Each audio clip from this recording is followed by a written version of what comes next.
Assalamualaikum barudak kembali lagi bersama Mang Idrus.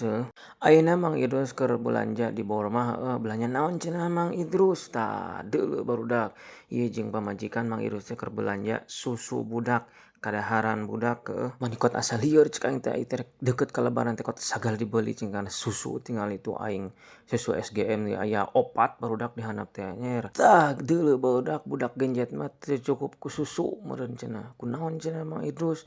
Tah ku Milna teh barudak aya 2 rupa, aya biskuit, aya buburna. Teu aing ge karek apal ti pamajikan ieu teh nya. Atuh cenah Mang Idrus meulina hiji we cenah bubur hungkul, teu bisa kitu cenah pamajikan cenah hayang 2 meuli biskuitna, meuli susuna tinggal itu kot pabalatak ieu aing meuli keur dahareun budak Sementara barudak ieu teh hargana teh ampun dek mah aing mah mahal ieu teh Milna teh. Urang ge karek apal ayeuna ka bawah mah da ieu teh budak pertama urang teh jadi kudu dimanja kitu tah. Cik budak Mang Idrus marek nanya lamun emang bener anak pertama teh kudu dimanja kitu nya.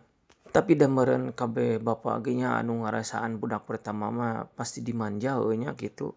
Tah bisa kalian deuleu barudak ieu hasil balanyana nya ieu teh loba keneh susulan encan kabeh ieu teh nya tinggal itu jadi 402.000 ieu teh barudak encan bajuna karek kadaharanna hungkul ieu teh jeung budak teh nya tapi insyaallah berkah nya amin ya Allah ya rabbal alamin. Geus heula sakitu heula barudak videona nya. Wassalamualaikum.